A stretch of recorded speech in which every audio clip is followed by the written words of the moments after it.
Baiklah, kita akan memulai pembelajaran kita. Minggu yang lalu kita telah mempelajari materi teks eksplanasi. Sekarang kita memasuki materi teks yang baru, yaitu teks ulasan. Kita mengetahui pengertian dari teks ulasan. Sebelumnya, pernahkah kalian membaca buku atau menonton sebuah film atau mendengarkan sebuah lagu? Mungkin ketika kalian membaca buku atau menonton film tersebut, pasti kalian memberikan ulasan atau komentar terhadap buku yang kalian baca dan film yang kalian tonton. Misalnya nih, pada buku tersebut kurang menarik karena isi buku dominan dengan tulisan dan belum mencantumkan gambar dalam isi buku agar menarik perhatian pembaca. Nah, itu merupakan komentar mengenai kelemahan dari isi buku tersebut. Teks yang seperti itulah yang disebut dengan teks ulasan. Jadi dapat disimpulkan dari contoh tersebut bahwa teks ulasan adalah sebuah teks yang berisi ulasan, komentar mendalam tentang kelebihan dan kelemahan suatu karya, baik berupa novel, buku ilmu pengetahuan, film, pementasan drama, album lagu, dan lukisan. Dan teks ulasan lazim disebut dengan resensi, karena teks ulasan menyampaikan tentang suatu karya yang mencakup kelebihan dan kelemahannya. Selanjutnya kita akan membahas ciri-ciri teks ulasan. Bagaimana ciri-ciri teks ulasan? Yang pertama itu mengandung informasi identifikasi suatu karya. Yang kedua, membahas latar belakang dan hubungan karya dengan karya lain. Yang ketiga, memuat pendapat dan penggambaran umum mengenai isi atau makna suatu karya. Yang keempat, memiliki penilaian mengenai kelebihan dan kelemahan karya. Dan yang kelima, terdapat opini yang diinterpretasi dari fakta atau temuan yang diperoleh. Selanjutnya, kita akan membahas mengenai menelaah struktur dan kaidah kebahasaan teks ulasan. Bagaimana struktur teks ulasan? Yang pertama, teks ulasan memiliki identitas.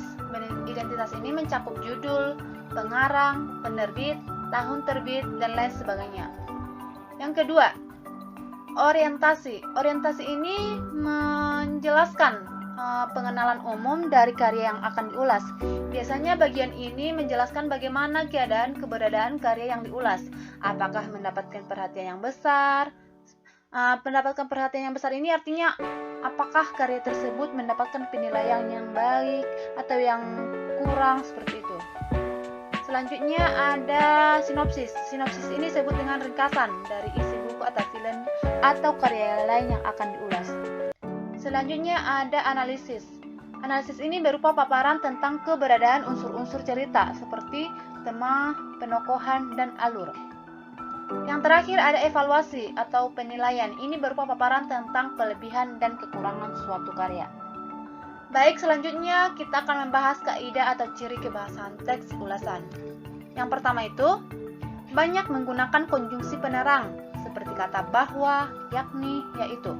Contoh kalimat, novel ini banyak memberikan pelajaran pada pembacanya, antara lain, bahwa kita harus pandai bergaul dengan orang lain. Nah, ini dikatakan memiliki konjungsi penerang karena ditanda dengan kata bahwa. Selanjutnya, banyak menggunakan konjungsi temporal.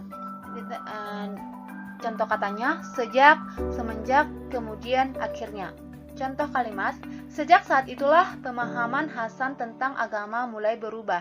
Ia mulai meragukan keberadaan Tuhan. Nah, ini dikatakan menggunakan konjungsi temporal ditandai dengan adanya kata sejak.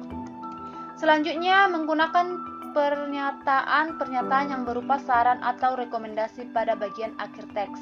Hal ini ditandai dengan oleh kata jangan, harus, hendaknya. Contoh, nilai moral yang kedua adalah hendaknya kita mau memaafkan kesalahan orang lain yang sudah bertobat.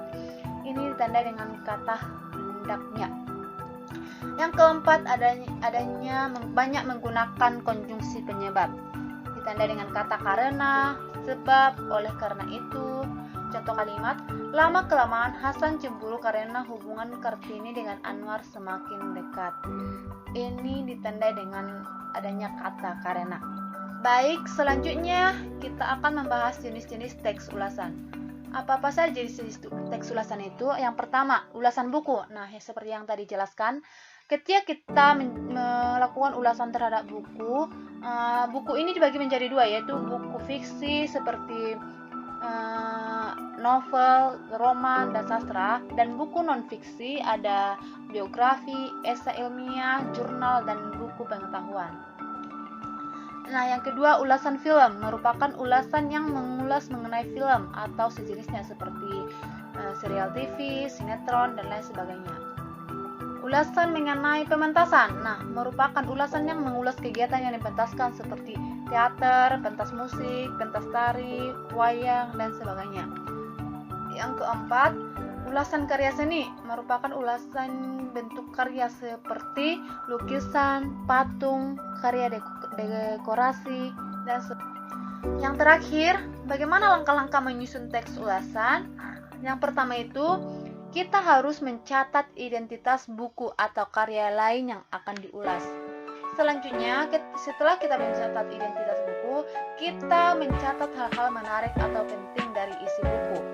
Yang ketiga, kita menelaah kelebihan dan kelemahan isi buku.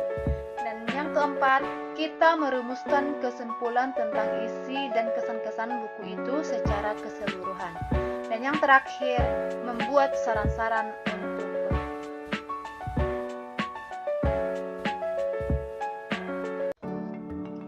sekian mengenai teks ulasan dan tugasnya.